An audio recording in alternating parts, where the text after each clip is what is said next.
Hola, hola, bendiciones. Qué gusto en este sábado ya, pues para muchos día de descanso, otros quizás están desarrollando sus labores, pero para todos día de bendición y de alegría en el Señor. La reflexión de este sábado en torno al Evangelio que meditamos, que es justamente le continuamos entre semanas, recordemos que si bien es cierto, los domingos meditamos el ciclo B, que es enfocado en el Evangelio según San Marcos.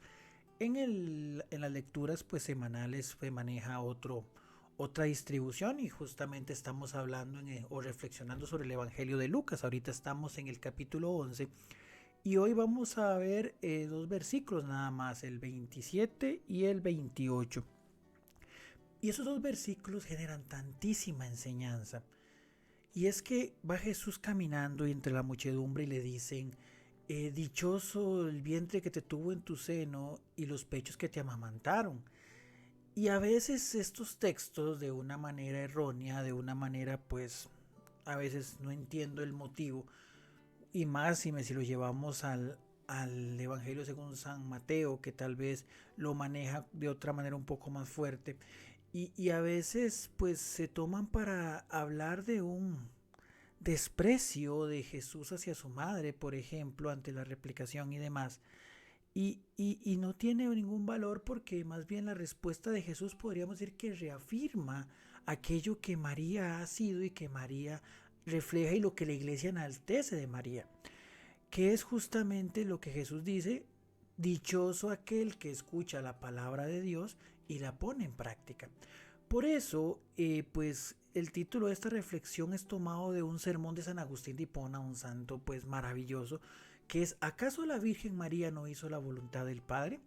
Si nosotros nos enfocamos y leemos el principio del Evangelio que estamos meditando, que es el de Lucas, y vemos el relato de la Anunciación, pues María recibe una misión de Dios, recibe una llamada, recibe un mensaje, y al final su respuesta es, he aquí la esclava del Señor, hágase en mí según tu palabra. María escucha, como lo hemos dicho en otras oportunidades, el mensaje, escucha lo que Dios le pide y ella se somete. De hecho, vean la palabra que escucha, esclava del Señor. O sea, ella se amarra, se vincula, se prenda completamente de la misión que ella tiene, que no es únicamente el hecho de ser la madre, de ser ese pues agrario donde Jesús va a venir al mundo, que ya en sí mismo es una misión impresionante, sino que evidentemente su vida se vincula a la vida de Cristo en todo momento. Como madre se preocupa, como madre cuida de él en sus primeros años y como madre sufre su hijo escarnizado en el madero de la cruz. Pero partiendo o tal vez sacando esa parte, digamos, que ya en sí es muy fuerte, que es el vínculo familiar, también podemos ver en la obra de María, pues justamente eso que el Señor dice, porque al final vamos a qué es cumplir la voluntad de Dios. Y esa voluntad de Dios es justamente vivir para Dios y ser un servidor de los demás. Ya pues partimos del escenario de que María en su maternidad divina, en el hecho de cuidar al niño, enseñarle sus primeras palabras, cambiarle, bañarle, alimentarlo, ya hay un servicio a aquel que era Dios y aquel que no necesita ayuda, pues se necesita verse asistido por una mujer para poder ir desarrollándose dentro de la vida como cualquier ser humano. Pero unido a eso, veamos elementos de María que nos enseñan a ver qué es asumir la palabra de Dios, escucharla y ponerla en práctica.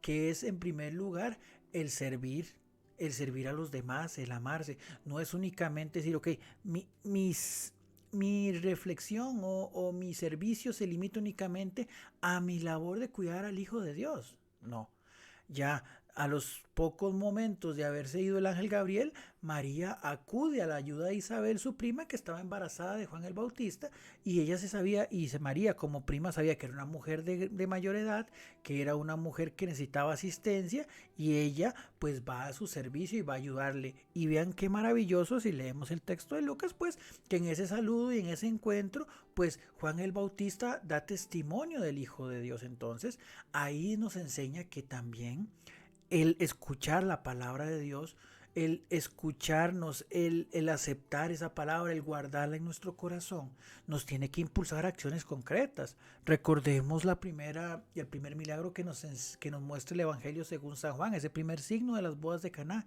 Es por la intercesión de María que Jesús obra el milagro.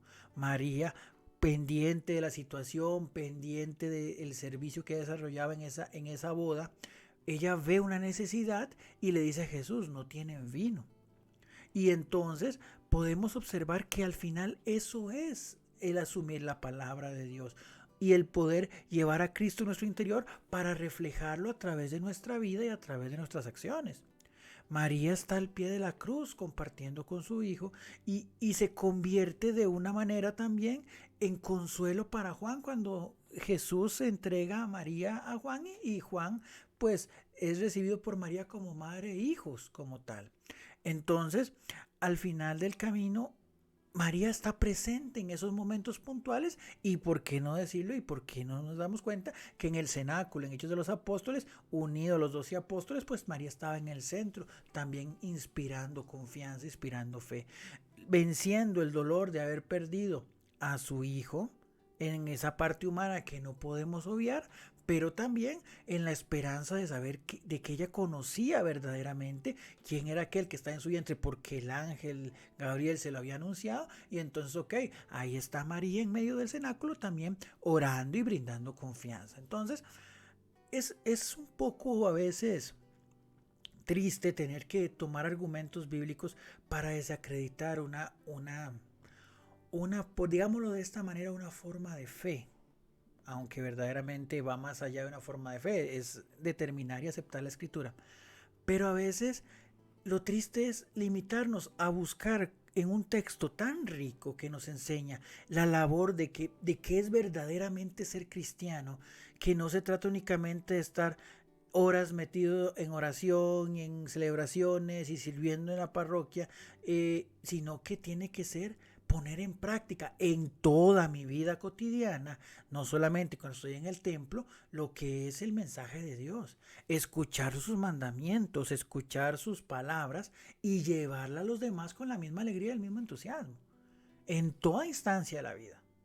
En toda, desde mi hogar, mi trabajo, mis centros de estudio, inclusive en el compartir con mis amigos, que se refleje que yo sigo al Señor.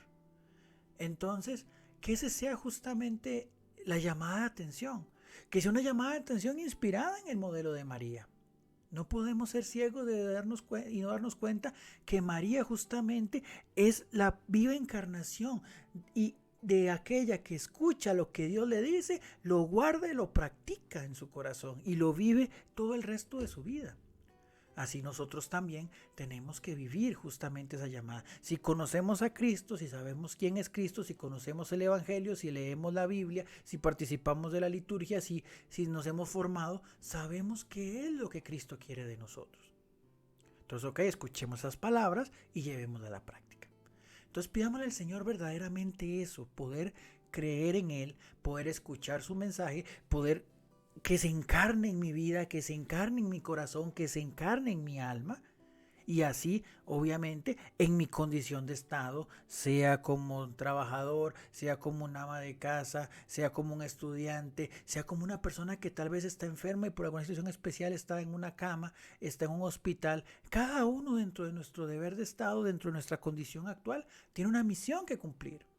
Entonces, abracemos esas cruces cotidianas, caminemos con Cristo llevando nuestra cruz, pero siempre demostrando y llevando testimonio de que el Señor verdaderamente vive y actúa en todas las circunstancias de nuestra vida.